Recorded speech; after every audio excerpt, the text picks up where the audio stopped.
you guys, my name is Barnetta. Welcome back to my channel. If you are new around here, I am a minimalist and I love to share how I have been able to become more financially free and a lot less stressed by deciding to become minimal, and I give tips and tricks about how you can do the same. So if you are interested in learning about all of that, please subscribe and like this video because it helps me out a ton. Now today's video is going to be a little bit more chatty and just a story time because I am feeling under the weather, and that kind of stinks when you're at the tail end of summer. It might be allergies, I don't know, just feeling a little bit blah.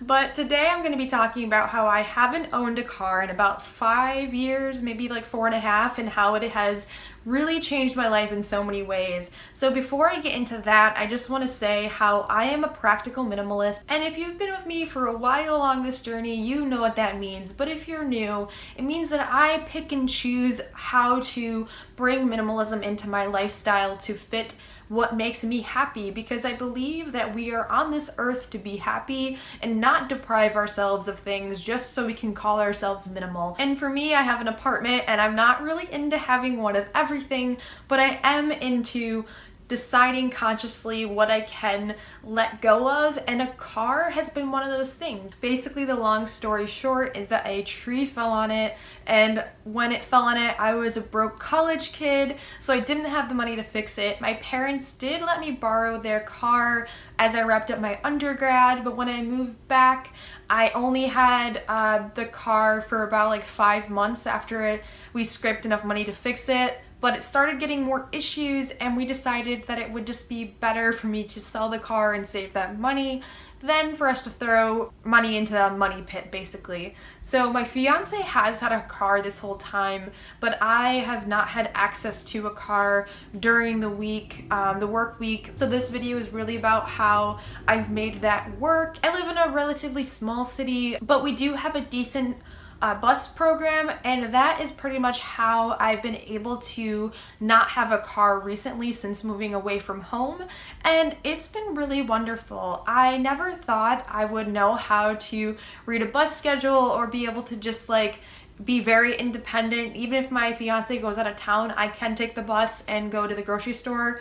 I know a lot of people have ride-sharing companies like Lyft and Uber, especially if you're in a bigger city and it's not too expensive, so you can, you know, get by not owning a car because of that. But we only just got ride-sharing companies about like 3 months ago, so I've really been taking the bus this whole time. But basically when I meet people and they learn that I take the bus, it still shocks them. And that makes me kind of sad because I feel like it's a secret thing that a lot of people could take advantage of, but they don't. And I sit on the bus in the morning and it's just so nice to not have to worry about fighting traffic. The bus driver can worry about that for me, and I just read a book or listen to music or catch up on a podcast or call my fiance and not be stressed.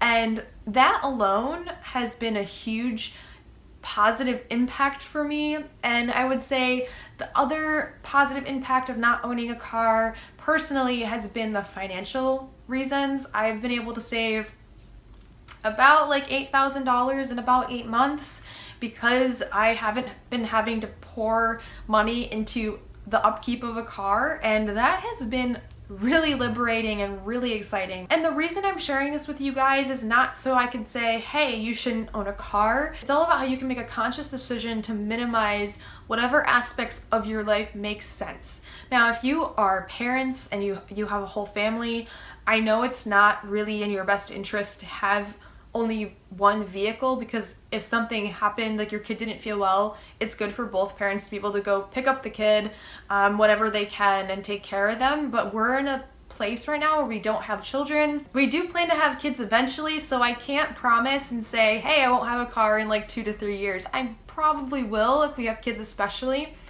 But that's my favorite thing about minimalism, is how you morph it to work for you. And my whole point to this is that I think a lot of times society makes you feel like you should own certain things, and it's just not always the case.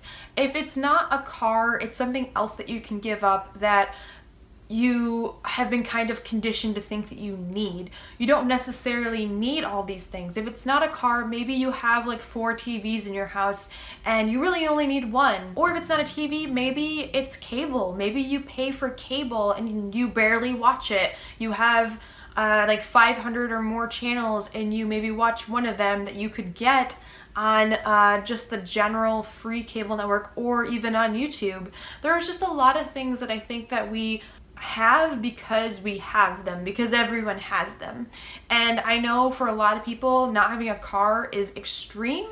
So what I always tell people who want to become a little bit more minimal is basically take some time and really reflect on what you think you could live without. And if you are hesitant to get rid of it completely, do an experiment of trying to not live with it for like a month or 2, and you'll be surprised if it's not really crossing your mind that whole time. You probably don't need it. And that is really, in a nutshell, the beauty of minimalism for me. It's not about living a life deprived of things. It's just, again, I've said this so many times, it's just surrounding yourself with the things that matter most to you.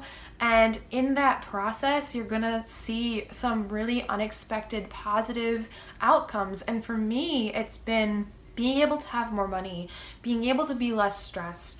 And as you learn to let go, you're gonna find it a little addicting. I really have personally. And it's not a life of deprivation. It's just a life of really having only the things that suit you and that you need. And like I said earlier, this changes as you grow, as you get older, as you move, as you come into a different phase of your life. Minimalism is there to meet you. It is a means to an end. It's a journey, so I really love to throw that word around as much as possible. It's a journey, it's not a destination. And I would love to hear from you guys. What have you unexpectedly given up that has allowed you to become more minimal and more free and has had a very positive impact on your life? Let me know in the comments section down below.